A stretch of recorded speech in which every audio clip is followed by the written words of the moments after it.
Great. So I'm joined by Professor Carl Chinn, Birmingham's leading historian, who's done a hell of a lot of work on the communities in Birmingham, the communities that have come, gone and stayed in Birmingham, and also the amazing Birmingham story. Carl, thank you for joining us. I'm really chuffed to be with you, Azim. So the Mirpuri community in Birmingham is what we're concentrating on with respect to this project. According to your research, when did they first arrive? Can I start first with my personal understanding of the community of Birmingham and how that came about and my interest in all the different peoples of Birmingham? I grew up better off, but Mum and Dad were very proud to be backstreet kids. Mum from Aston, Dad from the Ladypool Road in Sparkbrook. And I spent a lot of time, particularly with Mum's family who'd moved out to Pipe Hayes, Nechells, King Standing, but a lot of time with my working on the Ladypool Road when it was still mostly an older white English population with lots of Irish, Yemenis, African Caribbeans, and a few South Asians. My dad's sister had married a guy from Jamaica in 1954, so I grew up with mixed race cousins. But it was really working in the betting shops on the Ladypool Road that I came to understand, without realising it, the diversity of the peoples of Birmingham, and also started to formulate, without again analysing it or articulating it, my belief that there are many people that only want Birmingham, that we can be proud of our diversity, but we have to be proud of who we are together as well, as Brummies. So working in the betting shop, lots of older English families. Most of the young families had moved out of Sparkbrook, Borsall Heath, Allen Rock, Saltley, Washwood Heath. They'd moved to Hall Green.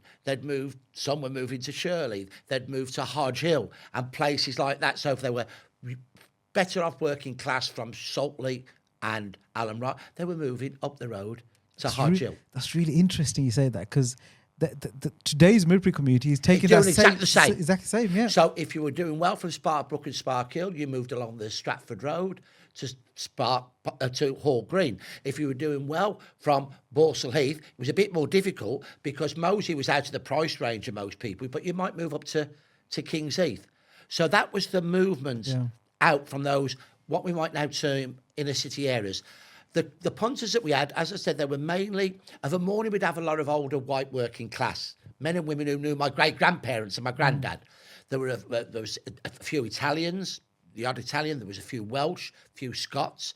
In the afternoon, it was more middle-aged working class English, lots of Irish, particularly single men who were working on the building, a few Yemenis, a lot of Bajans from Barbados and Jamaicans and some of the smaller islands like St Kitts and Nevis.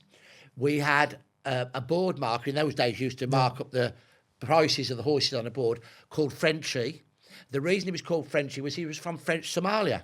Oh, right, okay. We also had betting with us 2 Palestinian Christians. And the first Pakistanis that I can remember, and I don't know as in whether they were Mirpuri or not, but the first Pakistanis that I remember were Mr. Khan and his nephew. And Mr. Khan always wore a suit. So did his nephew, who went on to have a Balti house years later on the Ladypool Road. But Mr. Khan fascinated me. He used to chew, is it Betelgeuse, the red juice? Okay. Like a nut. Okay. And when you chew it, Betelgeuse, B-E-T-E-L. Something like barn? Is that? I think it's called, I'll check that later. Okay. And when he smoked, he liked a little bet, which I know he shouldn't have done, being Islamic. Yeah. But when he smoked, he used to hold his hand like almost open. So he'd bring his forefinger on his right hand to his thumb to make a circle. Then he'd bring the other 3 fingers down to make like a tunnel. Okay. And he would hold the cigarette inside that. How he held it, I don't know. I think he held it between the thumb and forefinger. And he would breathe in. He would breathe in and breathe it out. It was an interesting way of... And Carl, what year would that be, roughly? This would be Mr. Khan.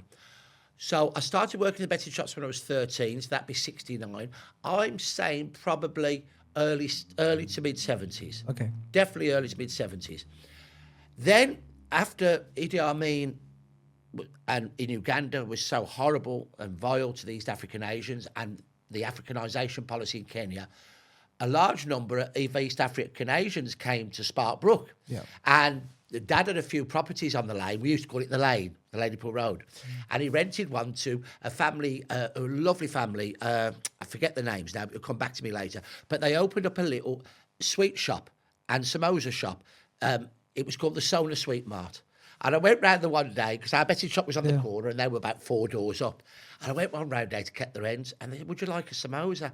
Now, I'm going to say now this would be 73, 74, 75 at the latest. So they've been about 15, 16. Well, I've never tasted anything like it. It was absolutely, and I've been a samosa fan ever since. So the lane was changing, and then more by the early 80s, many of the old white working class people, English working class, were dying.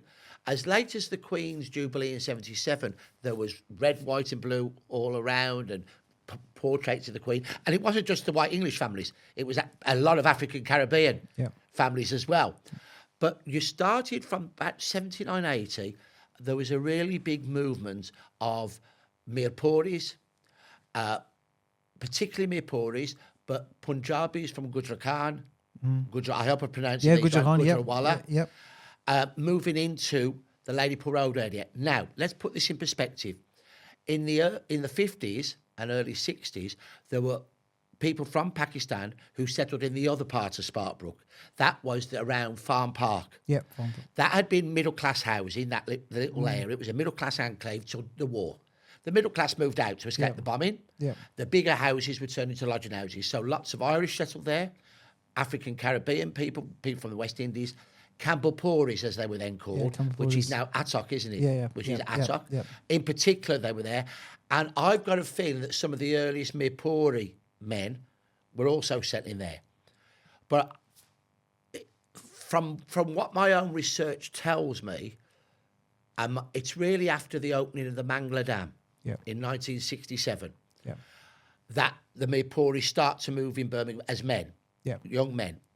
So there was a small bit of migration, through the merchant navy, through that particular corridor. But the big sort of migration started after the first uprising of the Mangla Dam. There's been another uprising since. I think what you found, the original pioneers of the South Asian migration, like the Sikhs from around Jalandhar and Hindus, had been in the Indian Army. So many of the West Indian men have been in the RAF ground crew. With what we might now term the Pakistani, Mirpuri and Bangladeshi populations, you're absolutely right. The pioneers were Lashkars, merchant seamen, who, along with the Yemenis and Somalis, played a crucial role in the Second World War, because without the supplies from India, we'd have really struggled. But because of racism, they were always in the holds of the ships. So you imagine, if they're sunk, they would go first. They die first. And it was, sorry to cut in, Carl. So the Rawalpindi garrison is the home of the largest recruitment place for the British Army. Back then, as it was the British Indian Army. And Rawalpindi is 2 hours drive today from Mirpur. So the Mirpuris and the area of Potwar, where the Gujarhanis come from, and Gujranwala and others around the corner, and Kalra Saida, and into Dadial and Mirpur, that is where you saw a huge recruitment drive from within that particular section. And then also there were the people from, as mentioned, Attock, but also the Swat Valley. Now, is that a mixture of Punjabis and Pashtuns? Mainly Pashtuns. Is that the correct term now? Because I know they say Pakhtoon. It depends who you meet. So it's okay. And then also from further in what was then the northwest frontier, other Pashtuns, because they recruited heavily in the army as well, but also a lot of Pashtuns were involved in what was called the NAFI, which was the service for shops and other facilities on British Army bases. So we have to really emphasise this. The early pioneers of all the so-called new Commonwealth peoples had fought or been involved in the fight in some way. But with regard to the Mirpuri community, it's really, I think, the late 60s that you start to notice the movement. And in particular, they're coming from, and again, please correct me if I get the pronunciations wrong, Dodyal, Dodyal, yep. Chakswari, Chixwari, yep. Chakratown. Yeah, Cochratown. Cochratown. Thank you. Yeah. Cochratown. Families, a lot of them had been displaced Because from of the Mangla Dam. Yeah. I believe that the British government got the contract for British firms, and that part of the deal was that men from Mirpuri could come to Birmingham, Bradford, Luton, but very much so, Oldham, place like that needed workers. At first, it's very much a single men or married men who were coming over to try and come here for 4 or 5 years, make enough money to go back. The West Indians said the same. The Irish said the same. But then what happens? The wives start to come over, or they meet a wife, an arranged marriage, and a woman comes across. They have kids.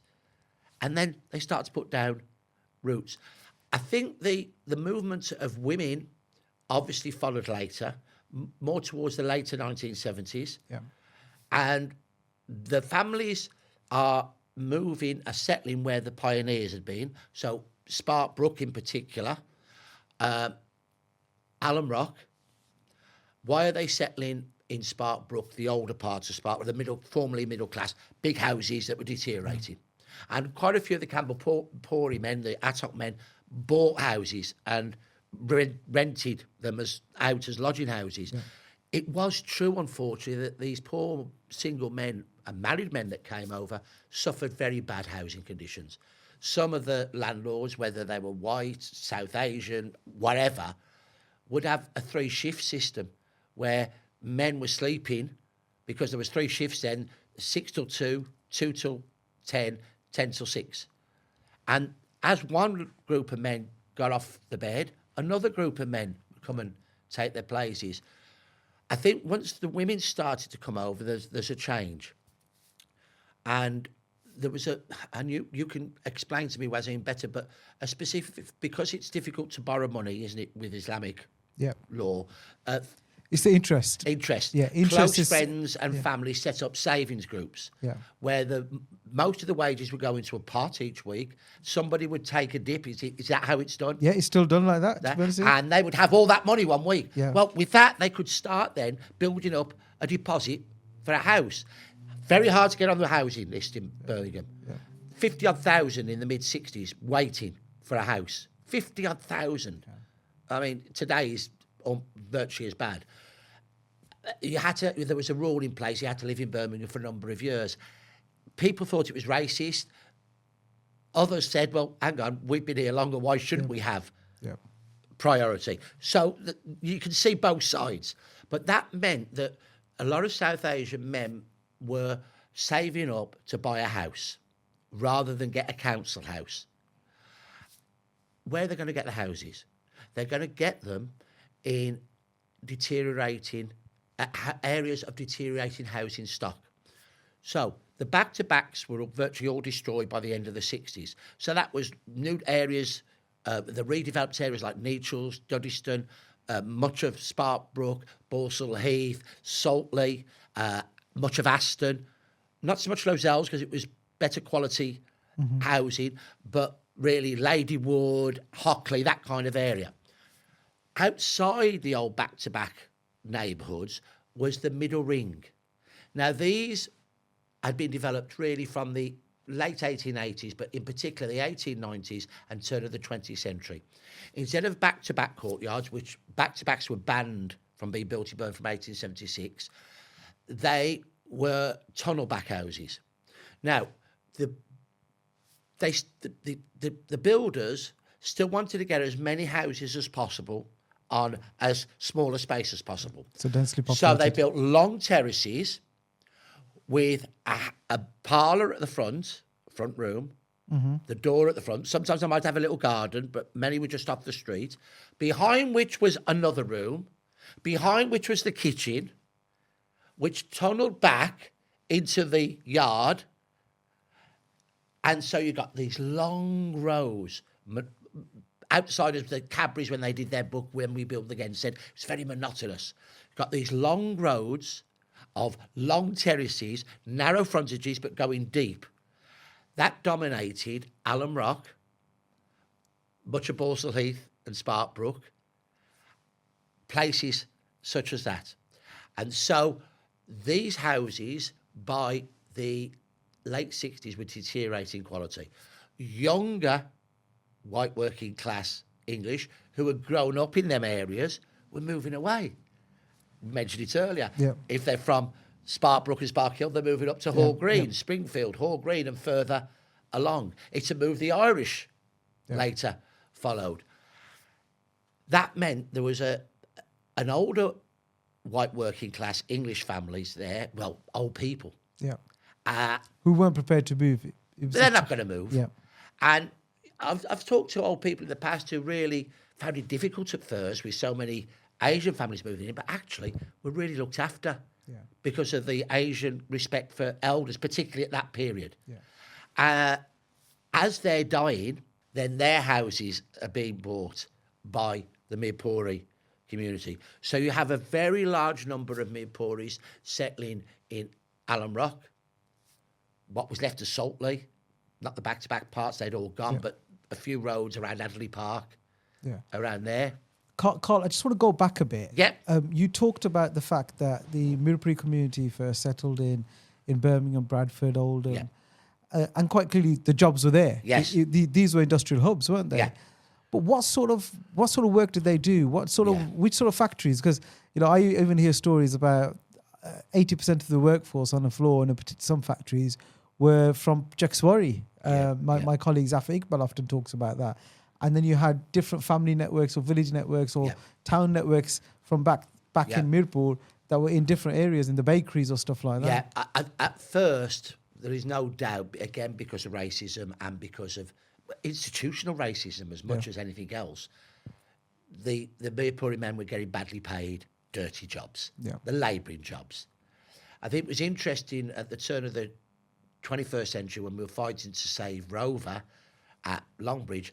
It was so different. It was wonderful to see white English, Asian English, Mirpuri English, Sikh English, all working together. But back in the 60s and 70s, it was very different.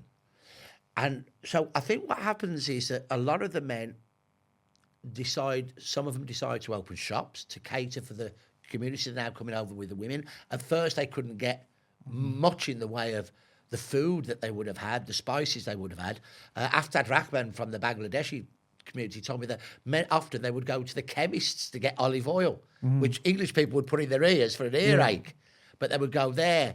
They would buy a chicken and they would kill the chicken themselves as much as they could. There was no halal butchers. Yeah. So it was really really difficult. From my perspective of knowing the Ladypool Road area the best, one of the first what was called continental grocers was Uncle's. In Highgate Road. Okay. And as you go along the Ladypool Road, past Shababs, where me and you like to meet for some food, some bolties, you turn left at the lights, and it was just on your left. And then it was supposed to be road widening when my great-grandmother lived there in the 20s, but it never happened, and they're now beginning to build houses on the left, thank goodness. Yeah. But then Uncle moved onto the Ladypool Road and had a supermarket there. There was another one, I think, on the Stratford Road that I remember. So today where you see that part of the Stratford Road as very much lots of Somali families there, by the late 70s and certainly by the early 80s, it was becoming a mixed area of Kambapuri, Mirpuri, Irish, and a few Old English. Wow. And Yemeni. Okay. We mustn't forget the Yemenis. They're the oldest. They're the oldest Muslim community in Very in much so. Birmingham. They had the first, is it Zawiya? Yep.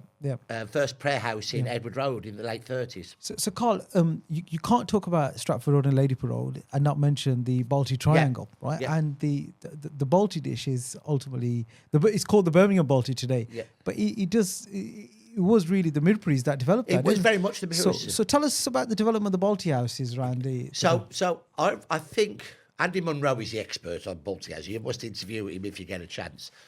But I liked a curry, always liked a curry. The first curry I had outside, my mum was an adventurous cook. She used to do lovely curries, which was unusual for an English family back in the late 60s, early 70s. But the first curry I had, I remember, was chicken on the bone. Because at that time, it was all chicken on the bone in the curry. But then after that, it was all breast. Okay. Because English people wanted the breast, not Yeah. the bone. So we used to have curries. And then about 90, we sold up the betting shops in 84. So it'd be 1982 or 83, I had my first Balti at Adil's on the Stony Lane. Then I had another one at Royal Al Faisal, which is still there, still going. Adil's and Royal Al Faisal, I think Adil's was probably the first. Okay. Now, is it true that Balti means a bucket? Balti means a bucket, yes, indeed. Yeah. So it's supposed to be from street food in Mirpuri, where a street trader would have a large receptacle cooking in it. And the taste, again, just like that first samosa, the taste of the first Balti has always been with me. Absolutely magnificent. Bradford tried to claim it, but it was Birmingham. I don't think there's any doubt. 82, 83, it was started. Before that, the Indian restaurants, so-called, were overwhelmingly Bangladeshi. Overwhelmingly Sylheti. Yeah. And they still are. Still are. So the Balti Belt, it was interesting. The Balti Belt developed. There was Sher Khan on the Stratford Road by the Mermaid. There was Adil's and Royal Al Faisal. There was Imran's on the Ladypool Road. There was Salim's on the Ladypool Road. There were others. And I think at one time there was over 20 Balti houses. And people were coming in from all over the Midlands. And it was interesting because as the Ladypool Road declined as a shopping road, it was a brilliant shopping road in my childhood, but it declined in the late 70s and early 80s. By the 90s, it was being revived by South Asian restaurateurs and shopkeepers. And if you look at the lane today, and I still call it the lane, I congratulate the South Asian businessmen and women, because some of the shop fronts with clothes for weddings and official occasions and the textile shops are stunning. And they attract customers from all over. All over. And the original Balti houses, they were catering for mainly white clients, weren't they? Yes, very much so. Right. And there was no knives and forks. Yeah. It was you ate with the naan bread. Yeah. And it was very much a white. They were coming from all over the Midlands to the Ladypool Road, to Stony Lane. Then 9/11 happened. And I think the adverse effect of that was a lot of white people from outside Birmingham, and actually those from outside who didn't know Sparkbrook, who didn't know Alum Rock, became cautious, which was sad. And the number of white people going down the lane started to decline. That, I think, was at the same time the number of pubs was closing. Yeah. So one of the things that was associated with going for a Balti, you could have a drink in the Clifton or the George or the Gate, which is the only one left now. You could have a drink in those pubs and then go in, buy some booze from an outdoor, and then go in to have a Balti and then have another drink afterwards. So I think those were all coming together, those demographic changes, political, socio-economic and political changes. But I do want to emphasise that I'm proud of the South Asian Brummies, particularly the Mirpuris, for what they've done on the lane, the Ladypool Road.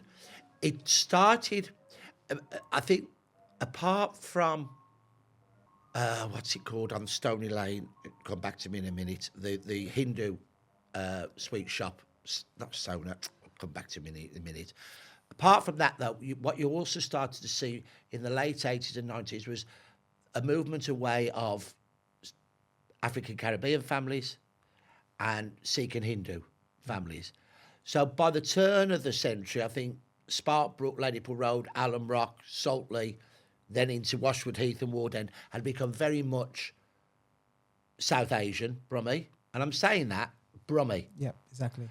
I think Alum Rock and Ward End also had a large minority of Pashtuns, who have been overlooked, very much so. The people from Attock are still around Sparkbrook. Moseley as well. A lot have moved into Predominantly Moseley. Moseley, yeah. Moved into Around the Moseley. Church Road Mosque, Yeah, isn't yeah, it? around there, Yeah. and also around Mackenzie Road, which is on the borders of Sparkhill and Moseley and Hall Green. Yeah. Around there, and that may have been because they were here earlier. And a lot of the Campbellpuri Attock men went into carpet trading. And they particular. invested a lot more into houses as well. Bigger Very houses. much so. They were really the pioneers of the South Asian community buying the big houses. Yeah. Whereas the Mirpuri community were buying the smaller tunnel back terraced houses, 2 or 3 bedrooms, usually 3. Often the 1 bedroom was turned into a bathroom later on. Instead of having an outside toilet and a tin bath, you'd have a proper bathroom inside. So, Carl, you've used the word pioneers. Yeah. I interviewed somebody a few days ago, a professor from the University of Warwick, Yes. who also used that word too. Yes. He's of Sikh descent, who's done a lot of research. Yeah. So it's interesting. Pioneers is a word that's been regularly used. The pioneers contributed substantially, Yes. and they laid the foundations. I really want to talk about the Mirpuri community today in 24. Yeah. Right? You've got individuals like Shabana Mahmood, who's the Lord Yeah. Chancellor and the Secretary of State for Yeah. Justice. You've got people like Moeen Ali, who's just retired, grew up on Sparkhill. grew on the lane, literally, didn't Yeah. he? Captain England Yeah. many a time, right? Adil Ray. Adil Ray, who's Mr. Birmingham, Citizen Khan. Yeah. Set on the Ladybour Road. On the Ladybour Road. How are Mirpuris today? How are they living today in Birmingham? But particularly, how are today's pioneers from the Mirpuri community influencing and impacting on the city of Birmingham? I think that's a really important point to make. Well, first of all, I'm going to praise you Oh, thank you. as a councillor, because not only do I admire you as a councillor, but I admire you as a fellow Brummie, and I would say that you are the only councillor I would class as a pal. Thank you. That means Because a lot. I admire what you do. You're a grassroots politician. You've come from the community. You worked for the community. You became a councillor. You never forgot your roots. That's very, very important. You got people. Is Adil's family, Adil Ray's family? Are they? I don't think that I think they came through the Eastern Africa. through the East Africa. Yeah. But Shabana's family are Mirpuri. Now there you have a youngish woman, South Asian Brummie of Mirpuri origin, 2nd generation Brummie. Third generation. Look at that now. Third generation, yeah. Third, we're looking at 4th generation as well now. Yeah. People like Moeen Ali, what a cricketer for England. What a gentleman. And what an ambassador. What a role model. Yeah, yeah. A man who through his actions, he didn't have to say a lot, but through his actions oozed respect. Who had this aura about him of respect for all. So I think the Mirpuri community today is vital to Birmingham. The Pakistani community descent, I'm talking now descent, are we looking at about 200,000 in total? Yeah, approximately. About that. I would say probably just over half of that is Mirpuri. Yeah, and the 200,000 make it after the white working class community and the white community in Birmingham. It's the biggest ethnic group. Biggest ethnic group in Birmingham, and would be the biggest, bigger than Bradford. Yep. Although probably West Yorkshire as a whole, with Dewsbury and Keighley, and that would be very similar. It's often said Birmingham's Pakistani community is the biggest diaspora community. Yeah. It's often said that. I'm not sure about the numbers in London, but in terms of local authority areas, but definitely Birmingham. I think there's also been a demographic change with the Mirpuri community as time's gone on. Lozells was another area, which was where you are, which was very much originally Bengali, Sylheti. But now there's many Mirpuris living there. I think because as well Lozells has got not the big houses of Handsworth or Trafalgar Road in Moseley, but has got bigger terraced housing. Whitton, much of Aston, which had really been very much Bangladeshi. Also movements into Handsworth. Most of the shops on that Soho Road are Hindu and Sikh, but the population now is much more mixed. And you talked about direction of travel. Yeah. The first settlers in Lozells, in Handsworth, in Aston, are now moving to their children, who are now becoming more middle class, are moving to Perry Bar, into Great Bar, into Handsworth Wood, And Sutton next. and Sutton next. Yeah. And you got the Sikh community who are I've ahead of already us. done that. They're ahead of us. They integrate Bar and Sutton Yeah. already. So And that's going to be good because whilst it's understandable that we have large areas with a dominant ethnic grouping, we need to mix. And particularly, Wazim, we need our young people to mix at school. Too many schools are, in effect, ghettoised. yeah.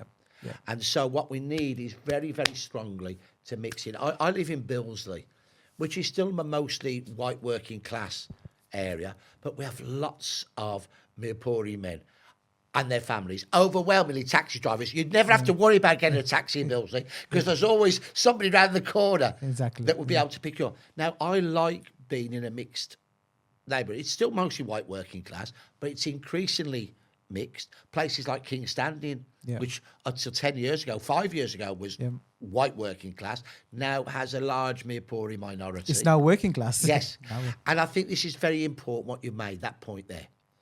What's a poor white working class kid, a poor African Caribbean working class kid, and a poor South Asian Muslim working class kid got in common? They're all working class. They're all working class and they're all poor. And what has happened and what me and you have been fighting against, and I'm 68 and it's going to be your generation that has to take this forward, we have got to bring class back into the equation. Yes, we've been split up over ethnicity. We've been split up over religion, but we've got more in common Exactly. than that which divides us. Carl, my final question. We could talk until I the know. cows come home, but I'm conscious about your time because I know you've got to go somewhere else. How would you sum up the contribution of the Mirpuri community in Birmingham? The contribution of the Mirpuri community of Birmingham is outstanding. It's vital. It's vital not only to contemporary Birmingham, but to the future of Birmingham. I know that the birth rates are slowly dropping of newer communities because when people first arrive, they tend to have larger numbers of kids. People are marrying younger. But you can see it now with the Mirpuri and Pushtun communities that younger people, I'm only having a couple now, you know. And that was the same with the white working class. My dad was one of 9. Yeah. Wow. You know, I had an aunt who had 14. I thought it was just Mirpuris that had No, 9 kids. not at all. And that's, again, another prejudice that we have to Yeah. break down. People who have a chance of a better education, a better lifestyle, have less children. It's when you have no chance of those things that people tend to have larger families. So, from me as a Brummie of white working class background, who's very proud to be a Brummie, I want to thank the Mirpuri community for what they have done for our city, not only through their hard work in the 60s and the 70s, low-paid, dirty jobs that they did that no one else wanted, but also for the way that they have enriched our culture, not just through food, but through so many different ways, opening our eyes to a wider world, through dress, through fashion, through hard work. And I think it's really important that the Mirpuri community, as so many people now have moved into business as small shopkeepers, as bigger shopkeepers, with some great big venues for weddings, as taxi drivers, as women. So many Mirpuri women, descent, I mean, you know what I mean? Mirpuri are working as teaching assistants, as teachers. So many youngsters now you talk to, they're going to do law or they're doing accountancy. Without those young people, Birmingham would be shrinking. So we owe a debt. As a Brummie, I say thank you.